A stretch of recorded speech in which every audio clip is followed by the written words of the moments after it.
No more speech-like chest voice than some terrible pubescent-like crack and squeak in your voice, and then suddenly you're a cartoon character. Let's make that one consistent, controlled, expanded, and confident voice instead.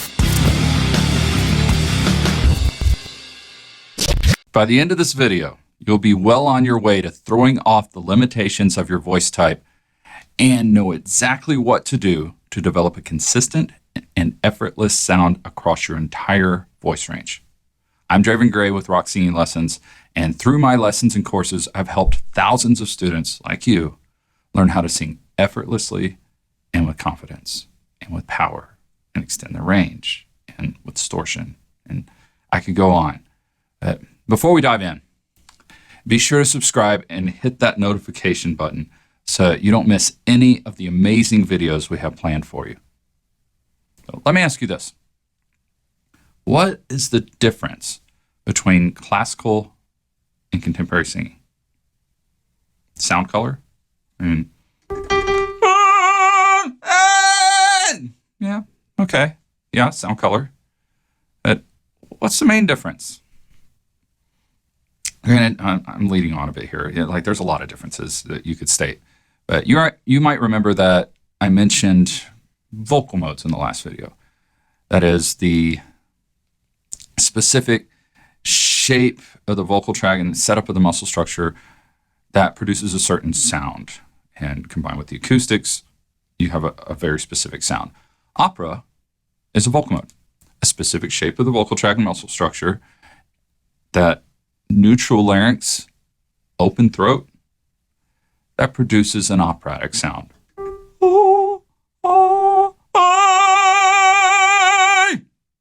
It's neutral larynx, open throat. I also mentioned twang vocal mode.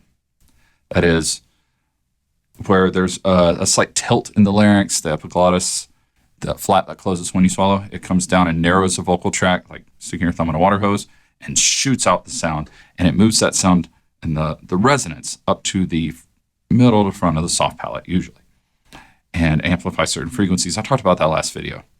But hey! So listen to those side by side again, just so you really understand those two different vocal modes out of quite a few. Hey! Hey! So I'm shifting from opera vocal mode to twang vocal mode. Okay, I'm not going to go into all the vocal modes, like belting and, or rather yelling and falsetto and all that yet. But there's one more big difference in sound color that I'll come across, you'll come across a lot in classical music. That is Fach. F-A-C-H. Fach. That is a German word for categorization. That's when, let's say for a pre-written part, which if you fit a certain sound, a certain age, a certain height, a certain, like, there's all these different things that go into it, it's written for you. And you probably heard a lot of these before. Bass, baritone, tenor, soprano. These are categorizations of the voice. There's actually 27 of those that, like I said, go into age, height, weight, slight variations in your sound color and your range. But it's not limited to just classical. It's useful for musical theater too. You'll see that. But it's about having a pre-written part. And if you can fit into that role, you can just be handed the part and go for it, essentially. Yes, I'm simplifying that. But where that stops being useful is when you limit yourself to a specific vocal Fach. And honestly, I've heard it time and time again. It's like, oh, you're a baritone, you can't sing that. You can't sing that high. You're more of a natural tenor. You can't get those rich tones. Oh, there's some truth to that, but honestly, you're not as limited as those statements are. Sure, you tend to have a more natural range and more natural sound color, and your vocal cords can only get so loose as you go lower, so your lower range might be limited a bit. As you gain more command and control over your voice, you'll probably add a couple notes to your lower range. But if a teacher ever tells you that you can't sing high because you're a baritone, or limits the songs that you're singing to only what's comfortable for you, run. They either don't know how to teach you what you want to learn, or don't know how. Did I just say that twice? Or they don't want to, honestly. Let me say it again. You are not limited. Not only is the sky the limit on your upper range, the record, like being a man, is a F sharp 8, G10 for a woman. I'm not even going to bother playing those on the piano because that's like dog whistle range. It's ridiculously high. It's like you can hear it, but it's like at the top end of your hearing range. That's what it sounds like. It is so high, it's unidentifiable. It's ridiculous. Well, obviously, with the right instruments, you can identify it. But you can even lower your lowest range by a few notes, like I said, building command and control over your voice. So you're really not limited. So if you're not in classical or musical theater, stop worrying about your voice category, like what voice category you fit into, and start focusing instead on what range you want to have. Let's test your starting point, your current range. Okay, get a keyboard, guitar tuning app. Piano Tuner is a good app as well, some type of pitch app, and where you can identify what pitch you're on. And then let's sing through your singing voice. Let's slide through your singing voice. Starting on a middle C, or that is C4, the middle note of the keyboard. Okay. Hey, that's where we're going to start. And like we talked about in the last video, stay lifted, stay up and over rather than larynx focus. And let's slide down. Let's start where you're comfortable, middle C, and we'll slide down. You ready? I want you to take note of the last note you hit. I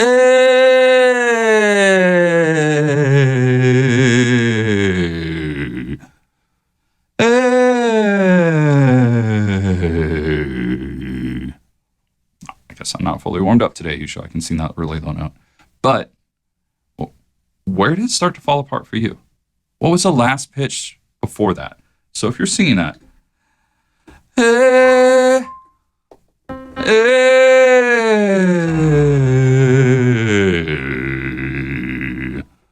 before you got down there, go slower if you're missing that pitch. Right before it falls apart, try to find that last note that you can sing stably, that you could use in a song even. Okay? Now, I want you to try the other way. Mark that down. Let's try the other way. Starting on C4. Don't worry about breaking. Don't worry about it like getting weird, flipping, going into a light mass head voice. Don't worry about that. You want to know how high you can get before you're no longer in control. It might be good to notice where your break is too, but where do you lose control? Where can you just not make a pitch anymore? Let's go the other way. Let's try it.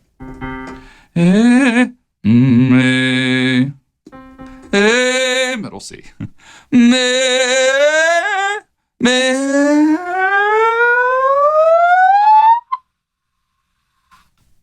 Just there.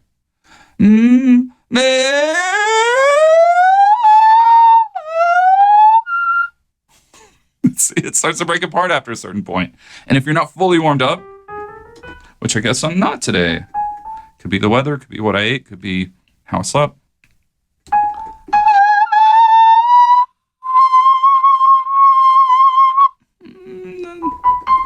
That C6 isn't quite usable for me. Not today. But I'm just going to call that. I wouldn't normally use that in a song. I wouldn't say I'm fully in control of that because it depends on the day. So your last note to break on.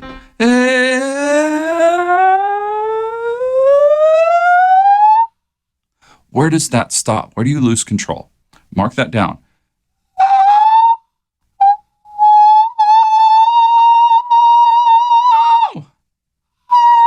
I can get that. So that's a sharp 5. I can get that consistently today. I can get that B5 consistently. So that's where I would mark mine. And notice sometimes I did that in a little bit more full voice. Sometimes I did it in a very light head voice. It's okay. We're just trying to figure out where you're still in control of your voice. And I want you to try it. Go for it again.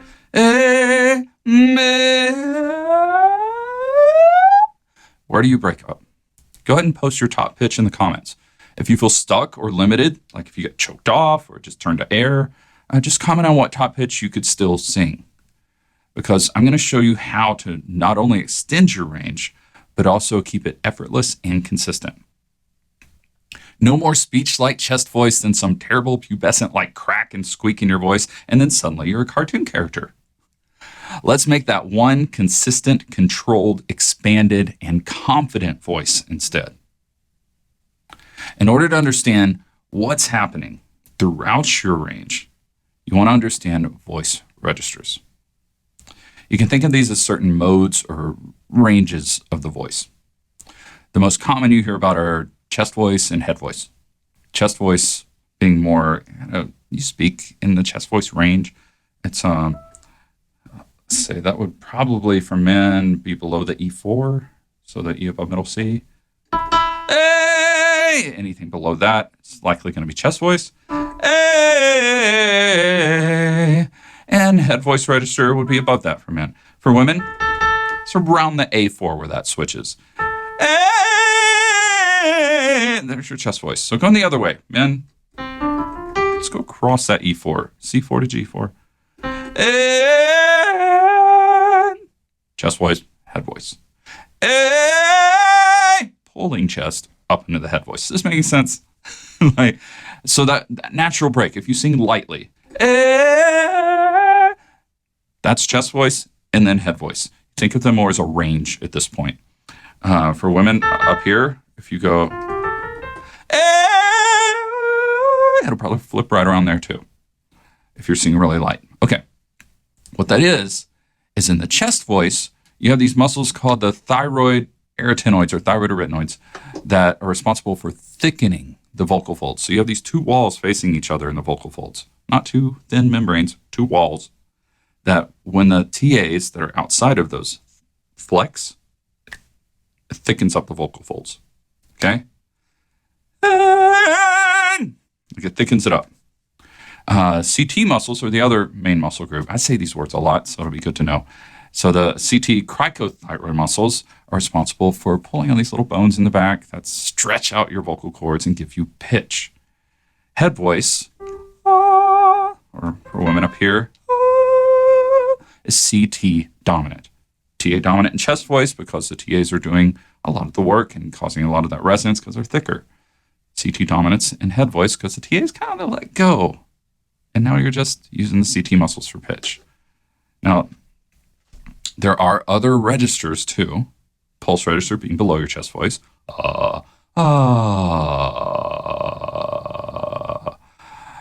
You'll hear that kind of used and start to use the false chords and stuff in like throat singing. It's also useful for relaxing the voice and kind of massaging the voice. Sometimes I'll have my students close their mouth and do that.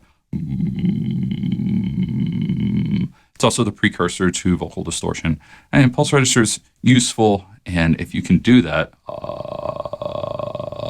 shows you have a bit of control over your voice, especially in the lower range, and especially for letting extra air out. It's actually good to learn. The upper register goes from pulse, chest, head voice, flageolet, or whistle.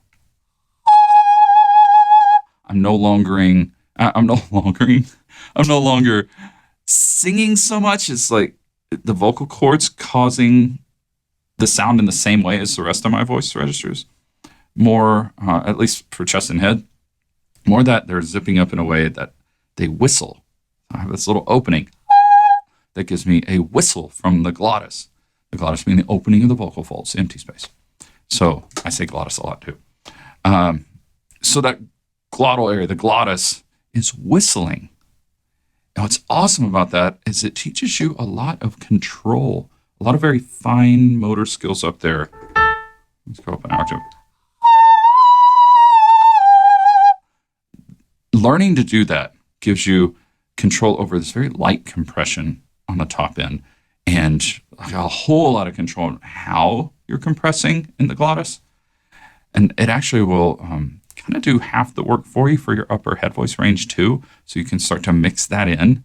In fact, I would say across your registers, you can mix and crossfade and just constantly flow through your voice rather than hit a break every time you hit a different register. That's what most people deal with. That break, that wall or bridge, it's called your bridge. It's called your passaggio. The primary passaggio, primo passaggio, the primary bridge for men, I said before, is around the E4, hey, where your voice wants to break, or you're pulling chest. A lot of people try to shout that. If you're shouting, you're doing it wrong. I'll show you how to fix that. For women around the A4, you experience the same type of thing, a little smoother than what men do, but it's still, it's where your TAs are starting to max out. They don't want to get stronger than that, or you're going to yell. Okay, so that break is essentially, just to give you an explanation, let's say chest to head voice. They're different positions, chest voice resonance, head voice resonance. It's resonance moving, or the pressure and resonance of the voice, the formant or formants inside the vocal tract, that empty space, pressure and resonance, shifting from chest to head. So you have all these harmonics you go through. I know I'm getting a little geeky here. You have like 8 different harmonics that you go through before you're in this new place. And what you're experiencing is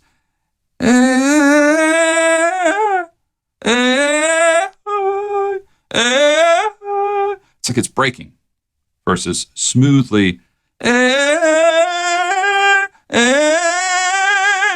like transitioning from one to the other.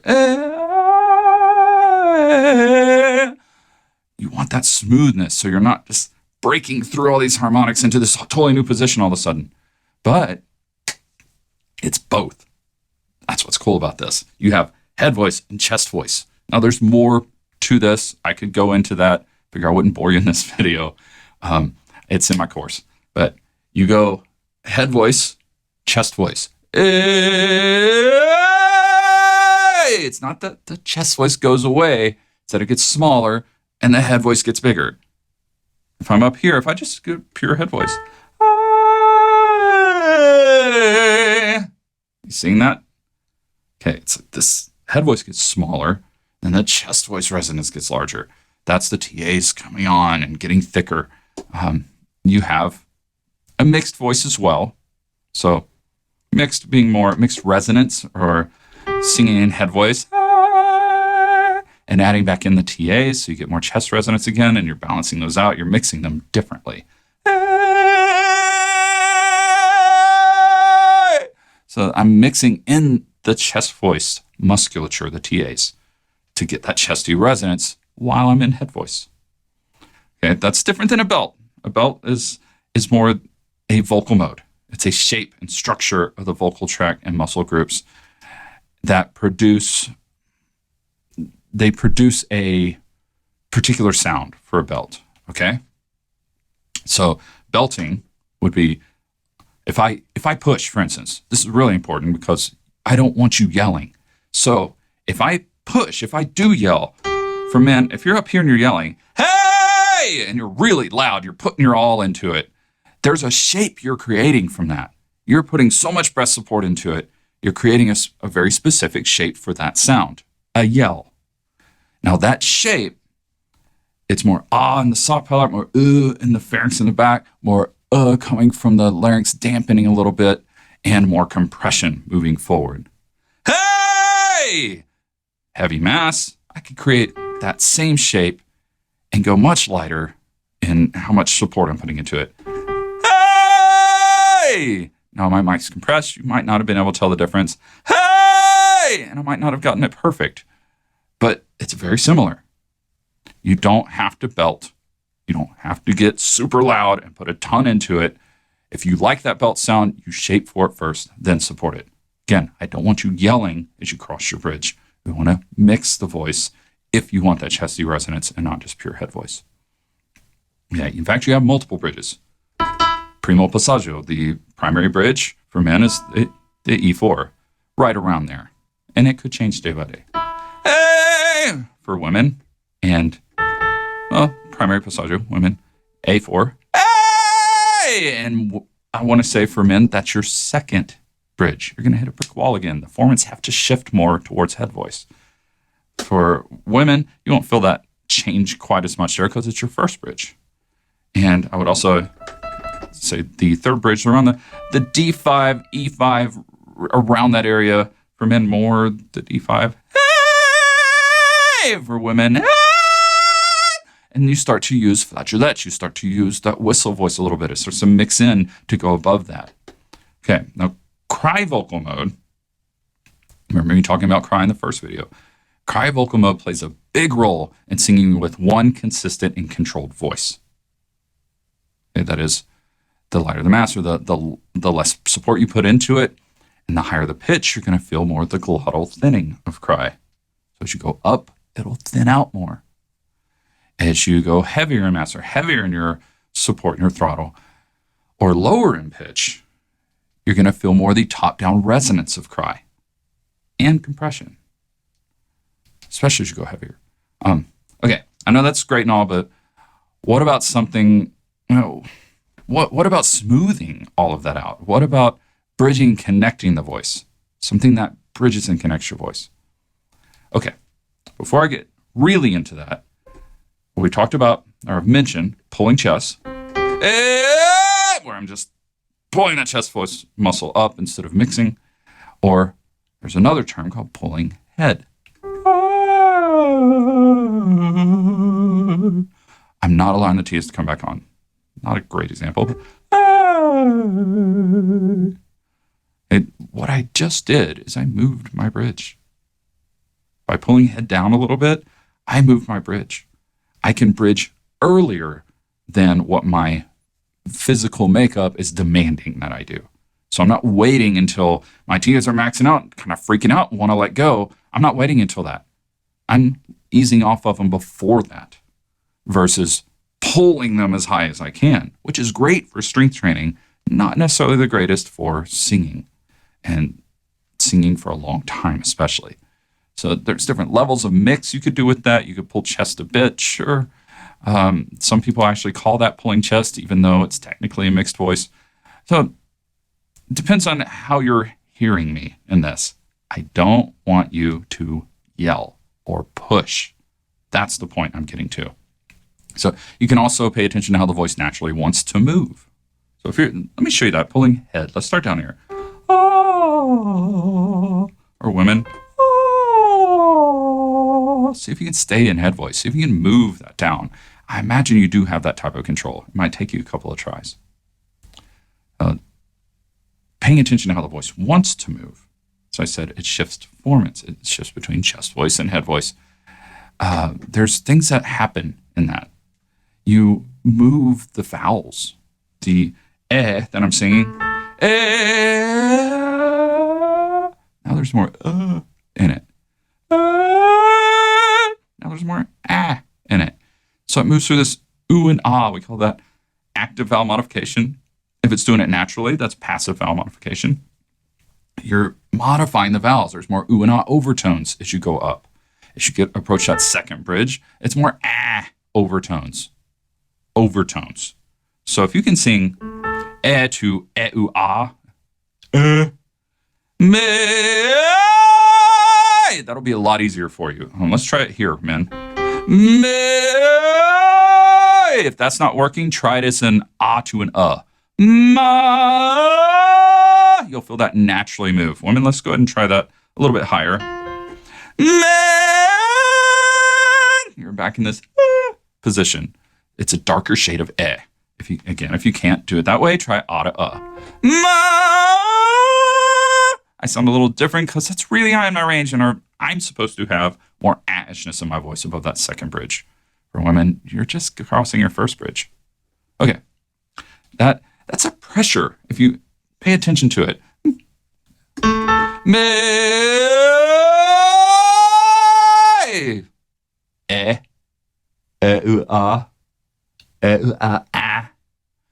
It moves through this giant C shape. So pay attention to that a little bit. Just knowing that will help you. You might have to rewatch this to get the most out of it once you start trying to do this. And most of all, Crying makes it easier because of how it tunes your formants. You're already open to head voice a little bit. You're already thinning out the glottis. Everything is kind of in place. Okay? That makes sense?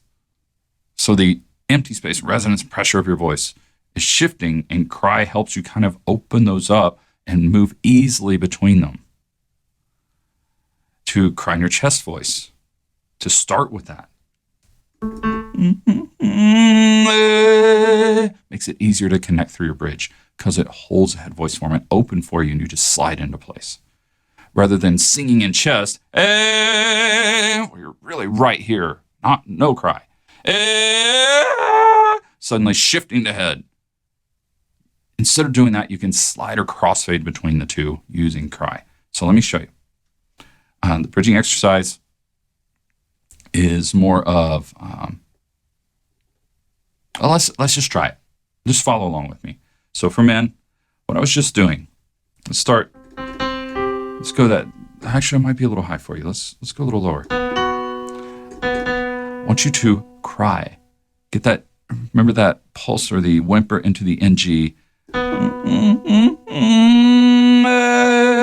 You feel the voice up and out, up and over.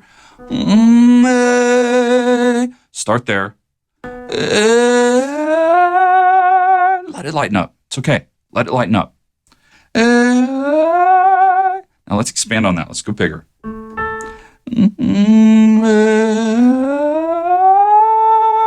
want you to stay light right now. You're just trying to bridge. You're not trying to connect the voice yet. You're not trying to get some extra mixed voice in there or anything. It's just head voice. If starting too low is too difficult, try starting high. Like, use that. Using a lot of cry, start high, and pull head a little bit. See, so I pulled head down and then started turning on the TAs. Okay, is that making sense? So for women, that'll be a little higher. See, I'm going to head voice early. I'm bridging early. Before I absolutely need to, I'm making that shift. I'm bridging late, coming down, or it's technically just a lower pitch. So if you still can't do it, if even doing that, let's say back off in pressure. Let's try that first. Back off in pressure. It's okay if it goes to air at first. You're trying to smooth it out so it doesn't break. Back off in volume and pressure right around where that break would be. Women up here. If it just goes to pure air at first, that's okay. Don't worry about it. It's all right. That extra compression will start to come. So if you still can't do it and head voice is like not there, or it's too airy, or you're choking off, spend some time trying to sing in a really light head voice, working on being as light as possible while tracking. Remember tracking? Or you're buzzing the front of the mouth. It'll be really subtle because you're very light. So it's okay if you're really light with that.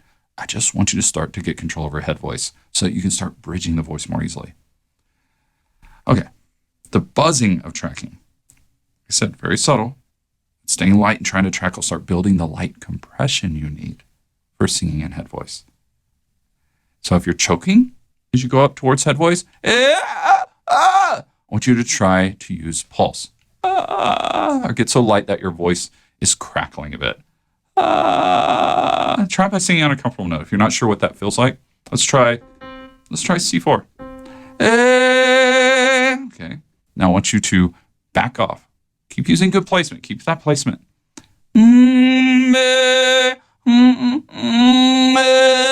Now back off and support until your voice starts to fall apart.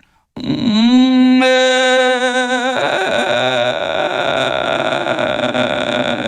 like a fry. It's an upper pulse. You can think of it that way. Head voice is right above that level.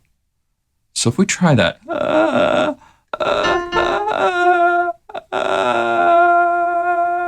Okay. Most of all, for developing head voice, you just need time.